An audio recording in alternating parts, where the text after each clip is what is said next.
Today is Monday, June 10th. The Mets went to London and they split a pair of games. They're on a nice little winning stretch, which means we have good baseball to talk about. So let's talk about it.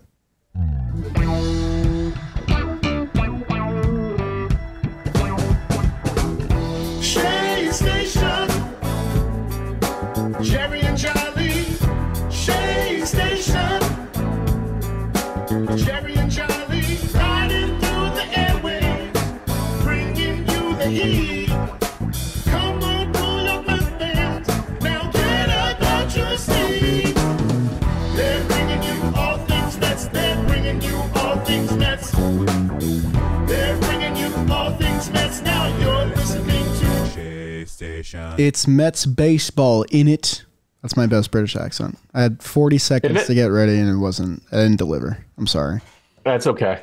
It's tough when you're on the spot to try to deliver an accent that you're normally comfortable with. I can't do it all, Jerry. All right, I really can't. That is Jerry Blevins. That's the voice you're hearing. I'm Jelly Olive. And Jerry, the Mets have been winning baseball games. Now, we haven't been able to say that a lot this season. I can't remember the last time we went into a podcast with, 4 wins in the last 5 games? I'm feeling cautiously optimistic. Yeah, and I think it feels better because it's stretched out with like 11 off days. So it feels like we've been winning for 3 weeks, but it's really only been 1 week. Yeah, and June might just be our month this year. Maybe this is the year where everything's backwards and we lose at the beginning of the season and then we start winning in June and we go to the World Series. Who knows? Sounds good to me. Absolutely. Yeah, they've actually been playing some pretty good baseball. There's some highlight performances. There's some bottom of the lineup guys are delivering. It's been a better brand of baseball to watch. The ninth inning has still been kind of a. That's just for theatrics, though. We went overseas, international stage. They put on a show. Adds to the entertainment value. Absolutely. So, I did miss Gary, Keith, and Ron in the London stuff, but I did enjoy the British broadcast of it. You know what? I got to get his name really quick before I forget. It was top notch. I'm not sure why I'm so shiny on the video here. Maybe I don't know, but let's see if I enjoyed the British commentator like doing his thing, like the ending to that game, the last game with the weird 2-2-3. Yeah, it wasn't very highlighted on the national broadcast here. It wasn't like a fun ending, but it was an exciting ending in real life because broken bat nubber that with the bases loaded, 1 out, a 1-run game. It was a good play, and the American broadcast didn't highlight it. No, just kind of was like, there we go, and that's the ball game. But the British broadcast came through. Which is bizarre because it's a very unique play. Like, it hasn't happened a lot in baseball history. I can't find the guy's name, which is very unfortunate. But if you haven't already listened to it, go try and find the British call of that play. Absolutely take the incredible. Shea Station X account and we'll send it out. I will embed it. That's a good idea. Yeah. But yeah, that I think pretty much that's a good symbol for this entire week of Mets baseball because they have been getting wins. A couple of them were by the absolute skin of their teeth. Yesterday did look like another game that might have slipped away, but it ended up being a pretty fantastic game all around. A nice way to end a good week of Mets baseball by getting that 1-run win over Philly. A 9th inning rally. It's been the bottom of the order, guys, which it's so odd that I think the first thing we need to talk about on this episode is the AAA second baseman that has filled in for Jeff McNeil and the catcher who was acquired for cash from the Yankees, who may take the backup catcher spot permanently now. Jose Iglesias and Luis Torrens have easily been the 2 best players on the Mets for the past 7 days. And I can't believe that's a sentence I said. Love it, guys. Seizing an opportunity. Yeah. I think it's a little bit clickbaity of you to call Jose Iglesias a AAA second baseman. That's where he was, Jerry. That's where he was. That's where he was. Yeah, he said he thought he may never come up again. It's true. I mean, he's had a rough run of it, especially because he was always a glove first guy. Right. Spectacular hands, but he's lost some lateral movement and some speed at 34 that he knows. He's just a baseball lifer, and it's great to see him come through. A guy that's never really been known to rake. He's a career 280 hitter. Like, that's good. He's your dad's favorite ball player, for sure. There are a few dads that I'm around Tigers fans, right? Yeah. So I live close to Detroit. A lot of Tigers fans, and they love Jose Iglesias because they got to watch this guy play. We've seen a little bit of a guy similar ilk, and as Dribble Cabrera towards the end of their career. Cabby is a much more dynamic player career-wise, I would think, especially switch hitting, especially with the bat. But Iglesias can play, and guys seizing their opportunity. I love it, man. Yeah, I mean, if you're going to talk about Jose Iglesias seizing that opportunity, you also have to talk about the accountability taken by Mets management. Jeff McNeil did not play for this entire week up until the game yesterday where he did clock in 2 hits, but it was Jose Iglesias getting starts daily and the Mets winning ball games through, his great defense and, clutch hitting. I mean, he's hitting 444 in June, which is one of the best marks in all of baseball. For McNeil, I was saying this to you before we started recording, I did not think that the Mets would sit him down in as serious of a manner as they did. In the grand scheme of things, I think a week is not significant, but you have to look at it from the scope of the payroll. You have to look at it from the scope of this is a guy that won a batting title, 2 years ago, not even. They fully benched Jeff McNeil, and they preached it through post-game quotes of we want to get him right. We want him to be able to get his work in. And I do believe there is some verity to that. But on the other side of things, it was, I think, a much needed wake-up call for a player that was, to put it blankly, contributing basically nothing to the team. I think he was contributing negatively to the team. I think he was a detriment to this team. Not only that, not only did they bench him, not only did they start Jose Iglesias. It's a weekly thing. I know. Like, is this? Not only did they start Jose Iglesias, but they also publicly talked about having Brett Beatty, who's in AAA, start taking reps at second base. Yeah, which he has yet to do. But that is a sign that they're ready to move on. And if they're not getting any production from Jeff McNeil, they're not going to be able to move that contract. No way. And Jeff McNeil's too valuable defensively, and he's got the ability to put the bat on the ball. Off the bench, he is I think it's my thumb here. He is a huge bonus factor that could be, he'll help a team. Yeah. He'll help this Mets team if he's coming off the bench, especially defensively, his versatility in the infield and the outfield.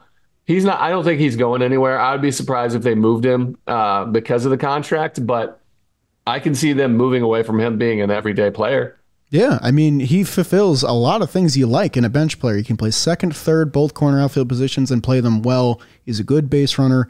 The thing is, we're not even into the fat of this contract. He's gotten $16 million the past 2 years. He's still due for at least $32 million more over the next 2 seasons, including the buyout at the end. So you're right. This is going to be an impossible contract to move, even if you eat all of the money. And I thought in their headspace, they're saying, okay, we have to keep playing him until he starts to produce, and maybe there's a chance we can move him then. But this is a team that's prioritizing winning. And I think that really went a long way for me as a fan, because we were 11 games under 500. They could have easily kept running him out there, and they wouldn't have received a qualm from pretty much anybody. But that tiny little flurry of moves they made between DFAing Omar Narvaez, committing to benching Jeff McNeil, and cycling in some new bullpen arms, I think was the key in getting them 4 wins in their past 5 games. And that kind of small stretch can lead you to better momentum and better baseball in June. And it started with David Stearns and co. saying, okay, we need to shake things up on this roster. And the roster shook up, man. Luis Torrens had, I think, the best week of baseball in his entire career defensively. He had a 2-homer game in DC as well. And listen, I don't think they were expecting this from the Syracuse Mets to come up and instantly make that impact, but you can see on the players' faces, especially the guy at the top of the order that, has been pressuring themselves to produce so much. It's really, really nice when the bottom of the order can contribute something of anything. And we saw that pretty much in all of the wins they had this past week. I mean, absolutely. Just think about this. He's played in 6 games for the Mets, Luis Torrens. Yeah. So when you go on to the 2024 Mets baseball reference page, they do like the headshots of the top 12 players by How WAR. Far up is he already? Oh, he's my number God. 12. He's already there. He has .4 WAR in 6 games, and that's the 12th highest contributor. Brett Beatty's on here at 11. You have another AAA guy at number 9, and Christian Scott. You have Brooks Raley is still number 8. That's incredible. He hasn't pitched. Jose since the Budo first week is of number April. 7. Oh my God. And then Mark Vientos is number 2 behind Francisco Lindor. That's wild. It's wild to think about. These guys are contributing, and this season is wide open. And I really enjoy, like you said it, what management is doing. They're letting the guys that are playing answer the bell. If you're going to produce, you're going to be in this. We're going to find a way for you to play. They're going to see what they've got, because this season isn't done by any stretch, but they're not willing to sacrifice their future to try to get the best out of a guy like Jeff McNeil, who's been underperforming for over a year now. Yeah, absolutely. And like, it's not a foregone conclusion that the Mets are going to compete this year, but this is the month that really decides this. We said that a lot last episode. And the first thing that they did to signal that shift was giving Mark Vientos the key to third base. It's remarkable that he's been the second most valuable Met when he's only played, how many games has he played? He's played 22 games this year, Jerry, which is about a third of what Francisco Lindor has played. And all he's done has mashed. And I know we talked about the defensive limitation. I posted a clip this past week of him making that diving play in DC, and I'd said I thought the defense was supposed to be a problem, because I have not seen the problem at all. He looks like not this year. A complete player. Not yet. And I'm sure things might turn, throughout the going weeks, but last year was more of a glaring issue. Mark Vientos has done a remarkable job. He deserves a ton of credit in this lineup and out on the field. I couldn't agree more. Between him and Iglesias and Torrens, and this is, you talked about it and you kind of mentioned it a little bit.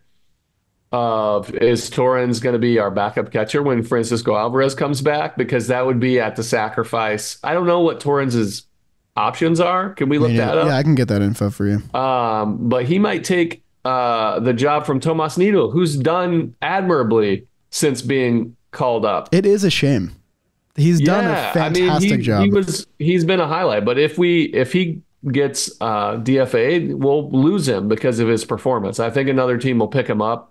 Deservedly so, but if Luis Torrens is the guy, he's earned that spot too. So who knows what they're going to do, but the guys that are playing have earned their spot, and it's a merit-based deal here, and I love that from management. I mean, last thing I want to mention is, again, on McNeil, is he's going to be a valuable member of the New York Mets, I think, but I think it might be as a bench piece. Yeah. He might make $16 million as a bench piece. He'd be overpaid for that job. But if you have to understand that if you trade him, you're going to get a bench piece back because of his contract, or you're going to have to eat it, or you could wear it and pay a bench guy $16 million a year, which I think is ultimately what they're going to wind up doing. Yeah. Unless they don't like him in the clubhouse, and then they'll force him out and they'll let the young guys do their thing. We'll see.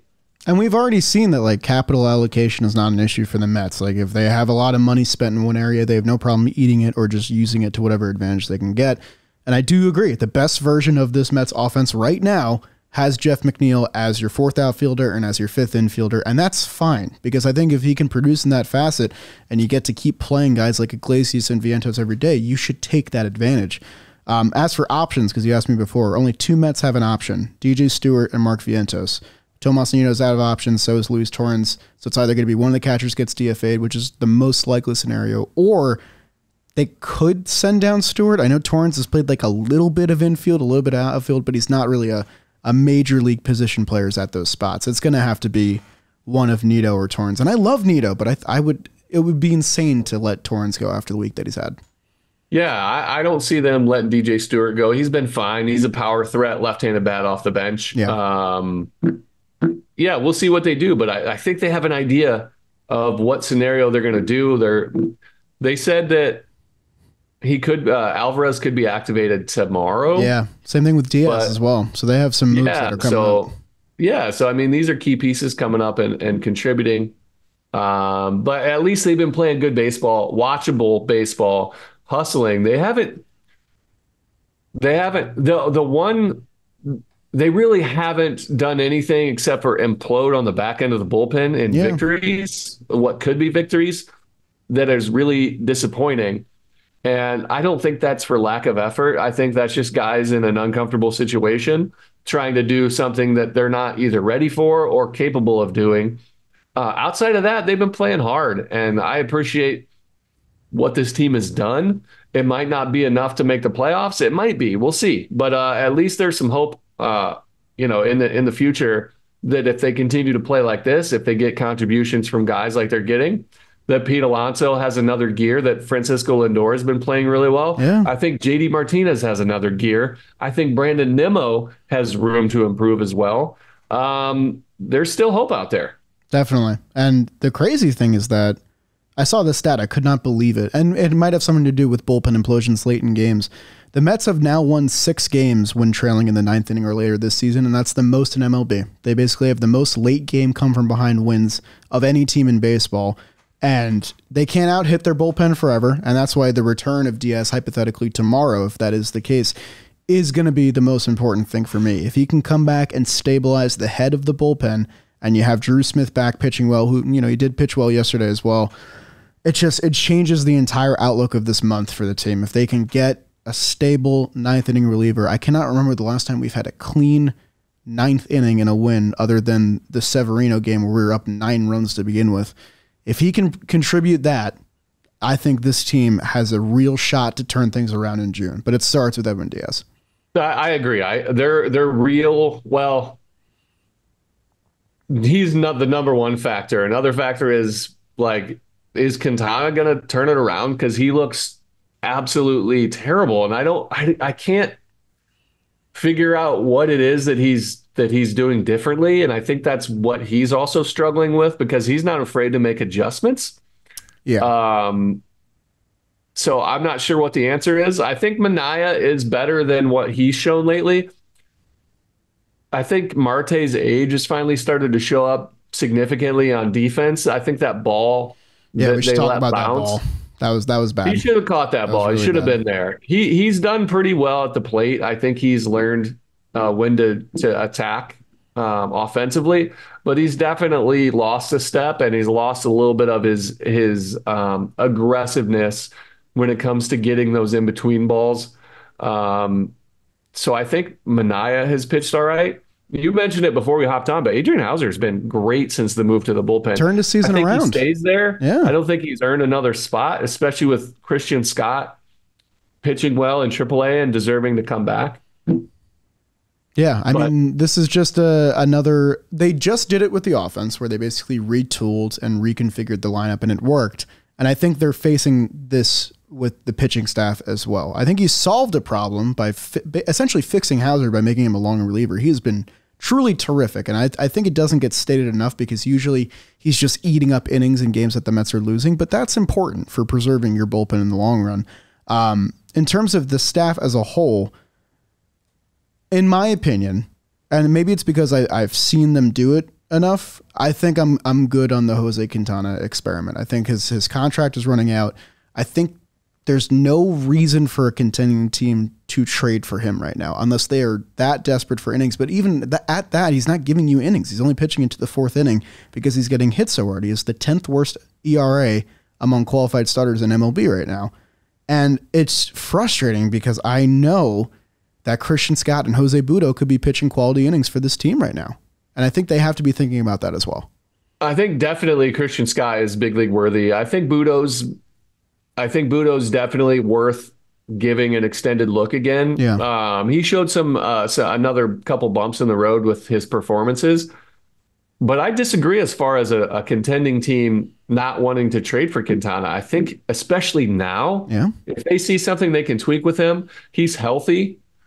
There might be something that we're not seeing that the underlying numbers are missing, but I can see a team taking a shot on just taking his salary on, letting him be their 5th guy, and see if they can iron him out and get a plus for him, because the Mets don't have room for him anymore. Yeah. I think that nails it on the head. But the question is, how long do you wait to try and get that move done? I think they're doing it now. Okay. I completely, this is speculation on my part. I'm not asking around about what their plans are with Quintana. That's not my job. But I can see them trying to shop him. And if they end up having to DFA him and see if a team can make a trade and then release him, I don't think that's out of the realm of possibilities, again, because of Budo and Christian Scott. But depth is a real thing. Having Quintana still be around would be nice, but I'm not sure what they're going to do. But they're definitely testing the waters, I think, on trying to get a team to try to take him on and get him right, because he's still a quality pitcher. The Mets just can't afford to have another question mark in the rotation when they have young guys whose clock's already started, ready to go. Yeah. And a reason we get to have this luxury of a conversation in terms of shedding someone from the rotation is because Tyler McGill and David Peterson have answered the call so far. I mean, it's been a little bit early. I think we've seen 4 starts apiece from them, but especially Peterson in his start in DC, which I think that line does not describe how good he looked in that game. He really got, messed up in the 7th inning by, I think, a ball that hit the base and then one falling on the line. He's looked great, man. And McGill had that start against LA, and I think that's what's given the Mets enough ammunition to possibly be able to make these decisions, because they know they have reliable guys there in McGill and Peterson. And I'm happy for them because, right now the 2024 Mets, they are certainly a land of opportunity. You see that in Torrens, you see that in Iglesias, but I think you also see that in McGill and Peterson as well, who were not slotted in this rotation at the beginning of the year and are now making the most of an opportunity given to them, whether it's poor performance or injuries to Kodai Senga. I hope they continue to take it and run with it, because you're getting into the later years of them being on the team now. It's been, most of the 2020s at this point. It's going to be really exciting if we start to see sizable progress from them both as starting pitchers. Yeah, I think we're going to see some pains from David Peterson, as just because he's had such a long time off. I really do think Tyler McGill has taken a step forward in his development. You can see it with his poise on the mound, the way he's attacking, his speed.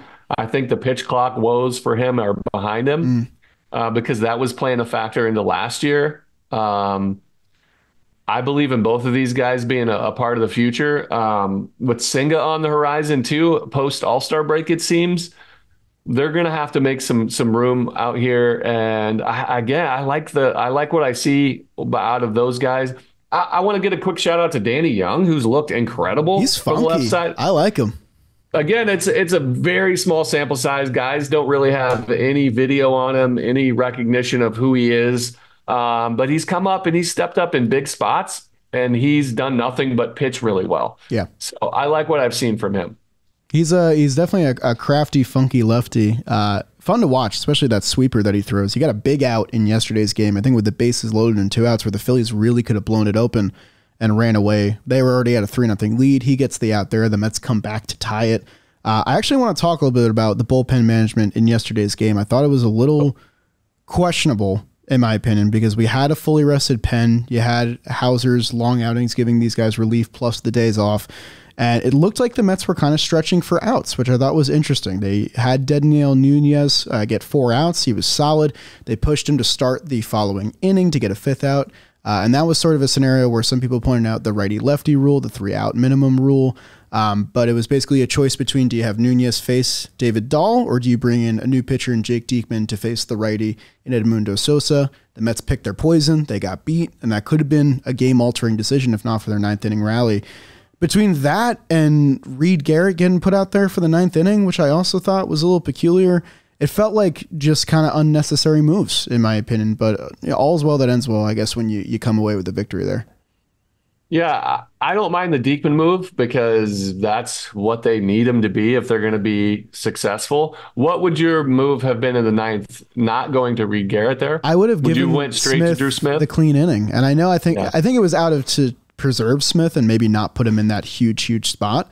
But maybe it's a fault of me. I keep thinking back to that early Atlanta series when we were at Truist and Smith was put in there, I think, with like bases loaded, nobody out or something, and he like wiggled his way out of that jam, and he looked like poised the entire time. He looked confident. I don't know. I have a lot of comfort with Smith, especially compared to a lot of the other bullpen guys we've seen get the 9th inning. The only guy I really didn't want to see in that spot was Ottavino, just to give him a break from that spotlight. I think he needs that. Agreed. And I agree with you on I would have rather seen Drew Smith in here, but this was my take on Reed Garrett. Reed Garrett's got the stuff, the peripheral stuff, the spin rates, the velocity, the swing and miss stuff Yeah. to be a closer. They wanted to give him another shot at being the guy. And he showed to me that was the final straw of he's not the closer. Yeah. When Edwin Diaz isn't available, or if Edwin Diaz isn't, our shutdown guy when we get back, could it be Reed Garrett? I don't think so. I think he's still a very, very excellent find. And I think he could be an eighth inning guy. But he's not a fill-in closer type because I don't think he's got the mental. Nothing against him. It's different. No, but I totally see what you're saying. It is different. I think he gets a little bit. I'm trying to think of the politically correct way to say this. A little in his head? I don't know. Yeah, I think he gets a little in his head. He squeezes the ball a little bit tighter so things aren't, whatever it is, he's really trying extra. Yeah. And in those situations, that mental approach is detrimental to a guy in the ninth inning because you just have to do what you've been doing. That's why they put you in that spot. They gave him a few times to go out there and to just do it, and he hasn't done it. Just move him back into that seventh, eighth inning role, maybe even a sixth when he can go 1+. Yeah. I think he's a better kind of Swiss Army knife for the bullpen than he is a eighth inning guy. So I didn't mind the move, but again, I think that was let's see what you got. Like along with Jose Iglesias and Mark Vientos, this was a hey, who are you as a pitcher? I think he proved who he's not, which is still I wasn't that guy either. I never had that kind of stuff. So I'm not saying he's not that good because he's great, just not in the ninth inning. Yeah, and I mean, I felt for Reed Garrett, the human, because he got the Schwarber out yesterday. He let a runner on, and then I think he had, I forget who it was, but he had somebody 0-2, and then he hit them with the pitch, and you could see it in his face how frustrated he was with letting that pitch sail on him. And I think if that's the seventh inning, that doesn't happen. But I think it's just when you see the finish line in your peripheral, the pressure intensifies. No matter who you are, you have to have that kind of X factor, that killer gene like we've seen Edwin Diaz have, that Reed Garrett may have at some point, but right now doesn't.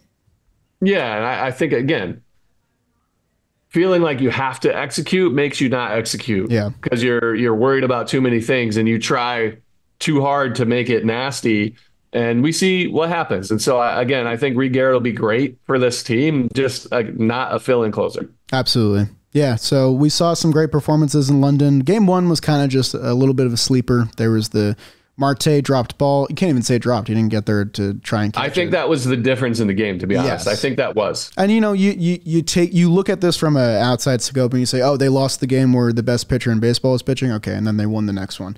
That is a game the Mets can compete in, if not for that dropped ball. But it's on Minaya to not get rocked after that and persevere. Agreed. He looked great in the first 3 innings, and then his final line doesn't speak to that at all, unfortunately. Yeah, and I think an out like that makes a big difference. They scored 6 runs in that inning. Oh, yeah, so, and that's what good teams will do to you, especially teams absolutely. with a lineup They'll like take Philly. advantage of those situations. It brought up who was it that hit that ball? Do you remember? That was, I believe, Edmundo Sosa or Johan Rojas, one of them. Yeah, and then it ended up turning the lineup back over, Yep. and then those guys did what they do in those situations. They ate it up, and so I think it makes a difference. But again, you're right that Minaya has to be better in those situations. But I think he's better in general. His number, he's been like Very inconsistent. But I feel like you always see it in the first 3 innings that he's a talented pitcher. It's just sometimes one inning kind of spirals out of control. They mentioned on the broadcast that I think his ERA in the second inning is like 9 or 10 or something, and everything else has been clean. And I think that's just, a theme for him. Just one inning can he muscle through, and the rest of it has been clean. He's not a candidate, I think, to get bounced from the rotation, even with, a lackluster performance there. One guy who I think we haven't even mentioned after his absolutely wonderful start in the final game in DC, Luis Severino, who looked fantastic for 8 innings against the Nationals. He continues to just rewrite the narrative of his career. It's been a very cool story to watch. And the Mets kind of have a tough question with him, man, because they have starting pitching options like we outlined with McGill, Peterson, Scott, and Budo in AAA. And a guy like Luis Severino might be one of the most coveted pieces at the trade deadline. But if you're competing, how do you spin that? How do you rationalize trading away basically the ace of your team? I think they have some tough questions coming up. He would bring the best haul because he is on a absolutely team friendly deal, Yeah. which he pitched into because of how horrible his last season was. But we highlighted it. We anticipated that he was going to do this year. Yeah. We thought the fixes that he made were going to be easier. I think he has another gear. I think he's capable of dominating on an even bigger level. I think on a team with even better defense behind him, Oh, yeah. I think is ready to go. But a guy, he would be the number 2 on the Phillies. Yeah, probably.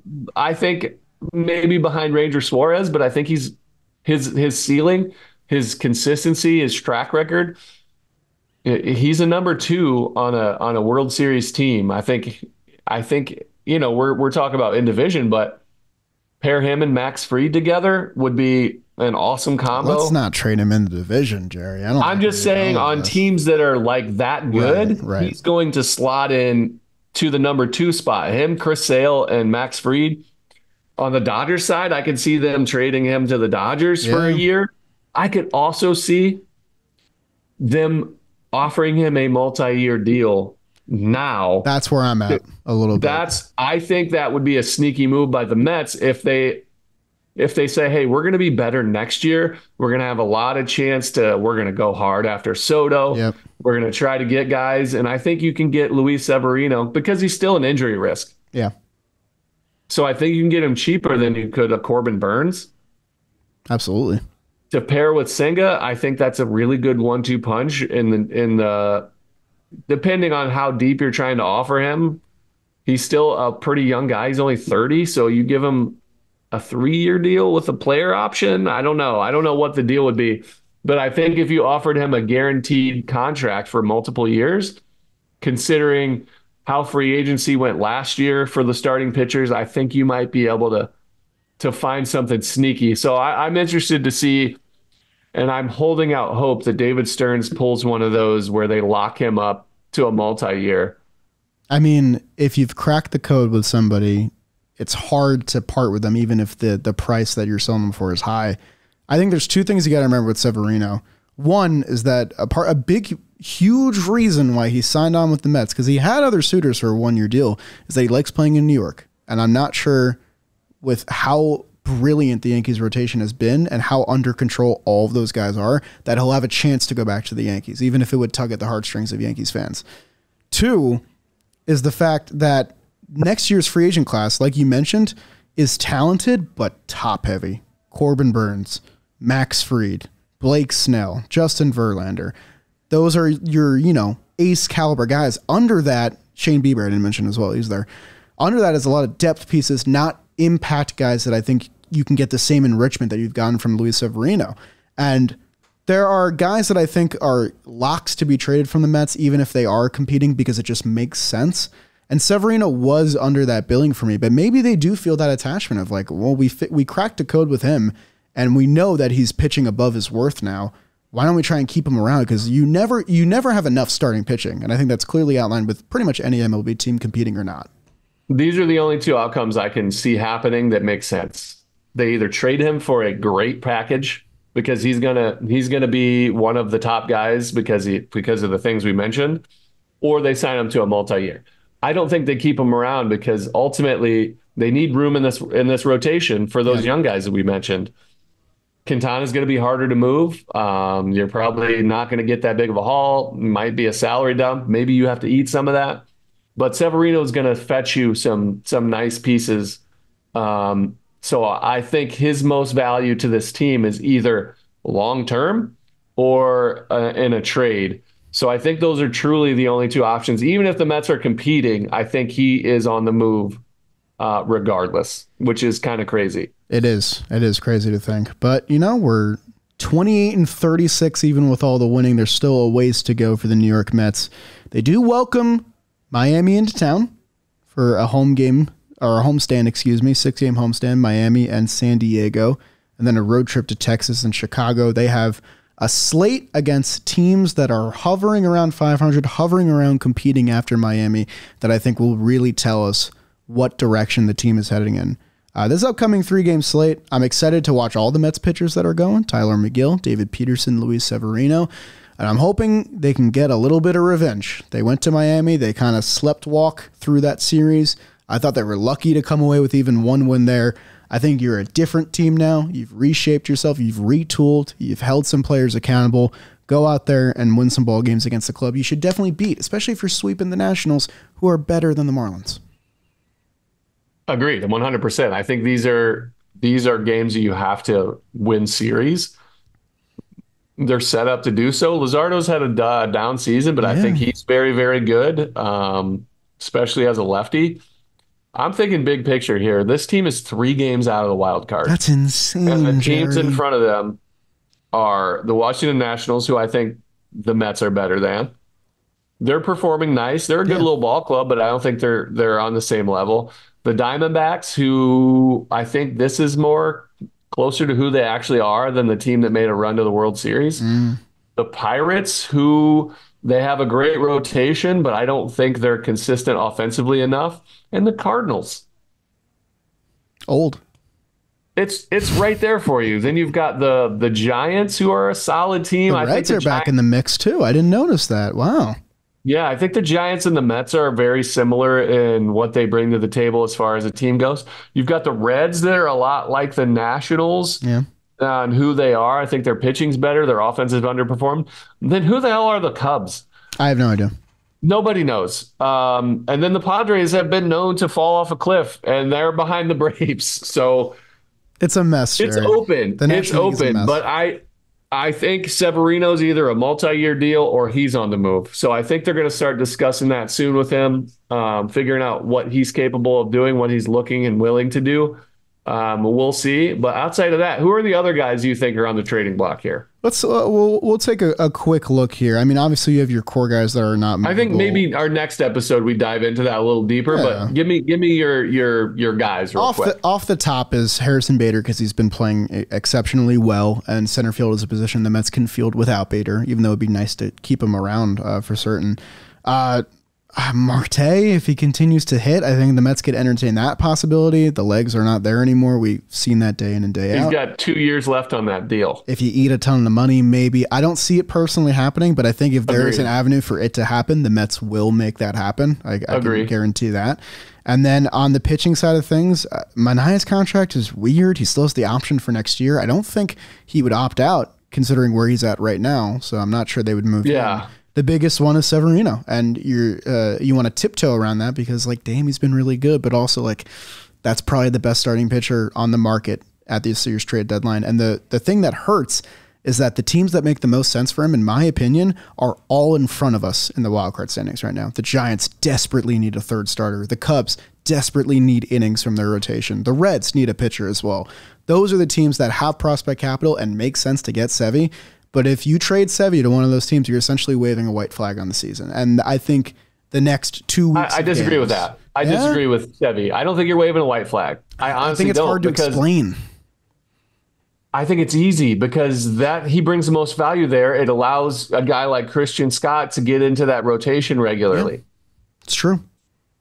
I think you missed a couple of big names offensively in the name of Pete Alonso and JD Martinez. I'm just ignoring Pete Alonso until something else. That is waving the white flag. Yes, to me, if those moves happen, that's waving the white flag. I think JD Martinez might be the linchpin because he'll probably be the easiest to move with the salary, with what he's done, what he's provided in playoffs in years past.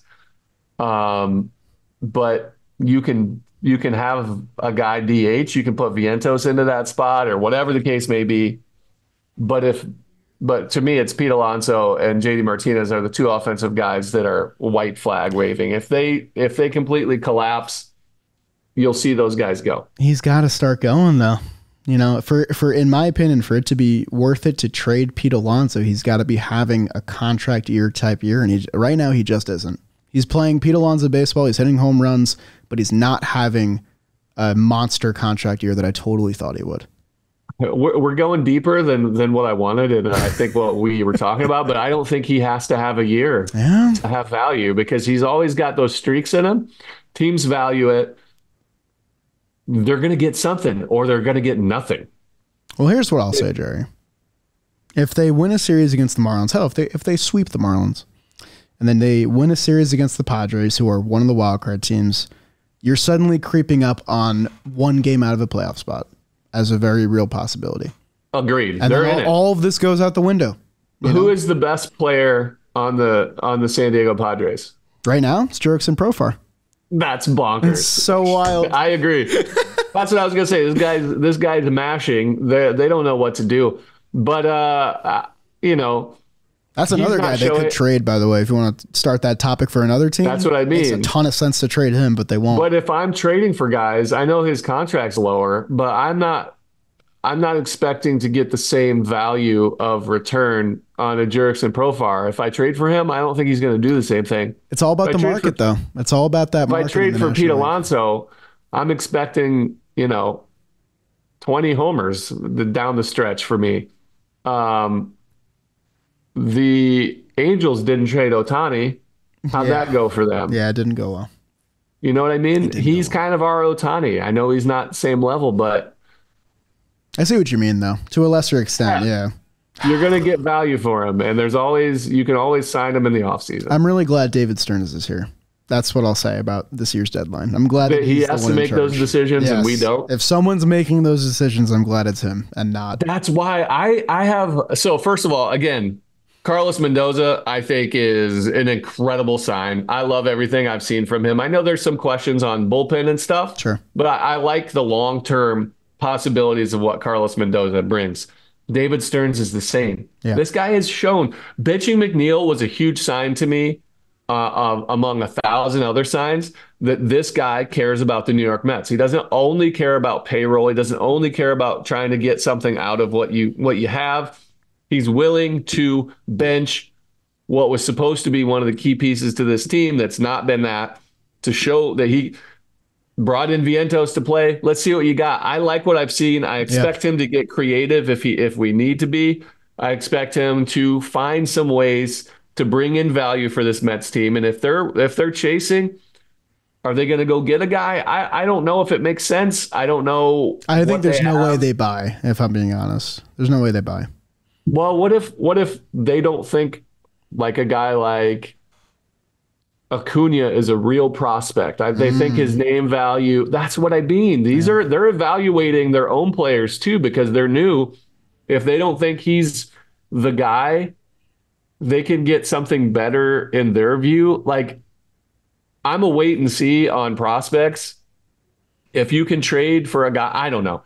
I think I wouldn't be surprised if they bought, if they find value in it. That's why I like Stearns. I think he'll make moves that he thinks is going to better the organization in the short and long term.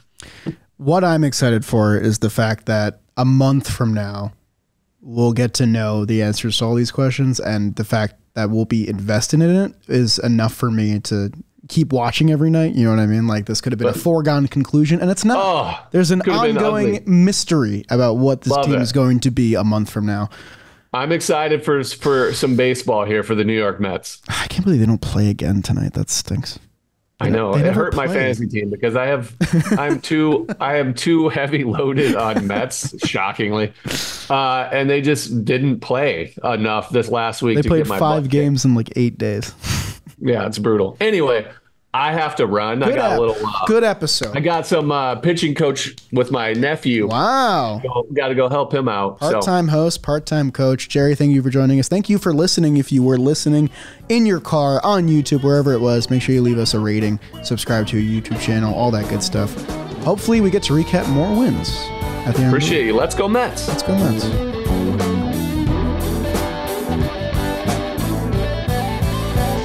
Station.